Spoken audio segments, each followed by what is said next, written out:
Is Tiger Woods the greatest golfer of all time? The GOAT debate in any sport is always fierce, but when it comes to golf, one name echoes louder than any other. It's not just about the numbers, though we'll get to those. It's about the seismic shift he caused, the way he single-handedly transformed a sport. Let's rewind to the mid-90s. Golf was a niche sport, enjoyed by a dedicated but limited audience. Then, a young, charismatic prodigy named Eldrick Taunt Tiger Woods burst onto the scene. He didn't just play golf, he reinvented it. Wearing his now iconic red shirt on Sundays, he brought an athleticism, a power, and a mental fortitude that the game had never witnessed. Think about his first major win, the 1997 Masters. He didn't just win. He obliterated the competition, finishing 12 strokes ahead of the runner-up. A 21-year-old kid, the first man of African or Asian heritage to win a major, dominating at Augusta National. That victory wasn't just a headline. It was a cultural phenomenon. Suddenly, kids from all backgrounds were picking up golf clubs. Courses saw a surge in popularity. TV ratings went through the roof whenever Tiger was in contention. He made golf cool. Now, let's talk numbers, because they are staggering. 82 PGA Tour wins, tied for the most all-time with Sam Snead. 15 major championships, second only to Jack Nicklaus's 18. But here's where it gets truly mind-bending. The Tiger Slam. From the 2000 U.S. Open to the 2001 Masters, Tiger held all 4 major championship trophies at the same time. This had never been done before in the modern era and likely will never be done again. It was a display of utter dominance over an entire sport. During his peak in the early 2000s, he was simply untouchable. He spent a record 683 weeks as the world's #1 ranked golfer. To put that in perspective, that's over 13 years at the top.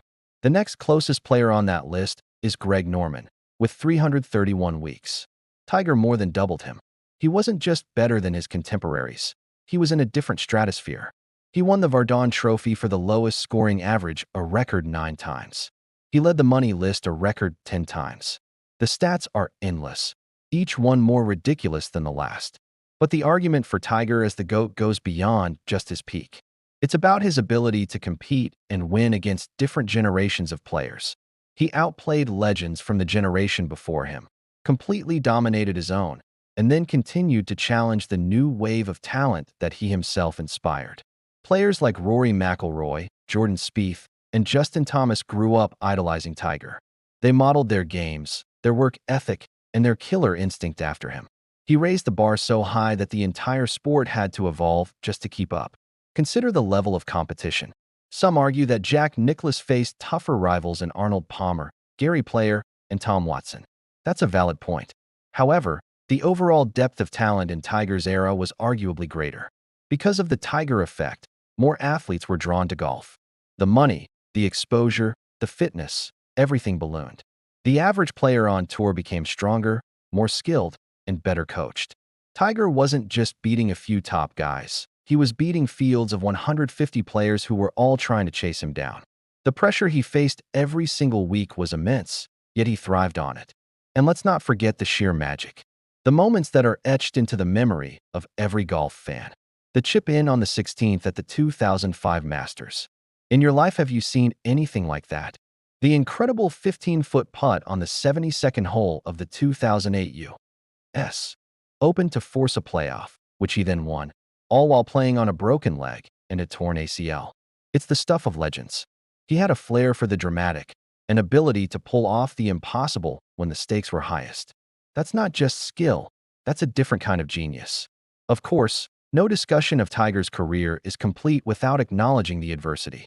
The public scandals, the devastating injuries, the multiple back and knee surgeries that would have ended the careers of lesser athletes.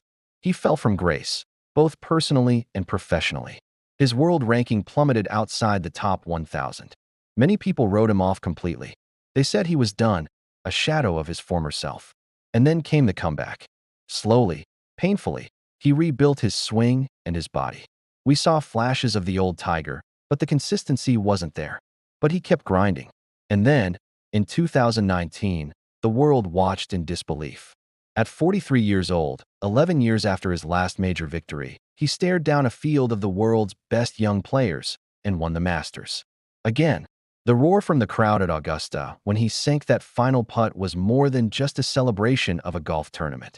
It was a celebration of resilience, of redemption, of the indomitable human spirit.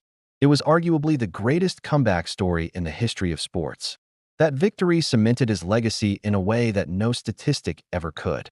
It proved that even after falling from the highest peak, he could climb the mountain one more time.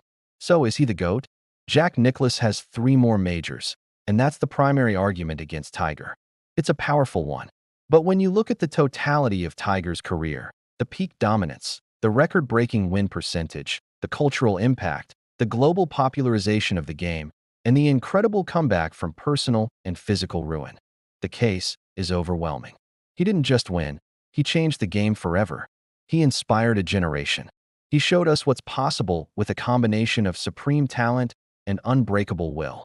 While the debate over the numbers may continue, the debate over who had the biggest impact, who was the most dominant, and who authored the most incredible story in golf history has only one answer: Tiger Woods. Thanks for watching.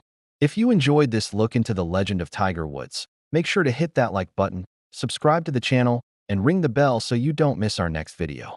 Let us know in the comments who you think the GOAT of golf is. See you next time.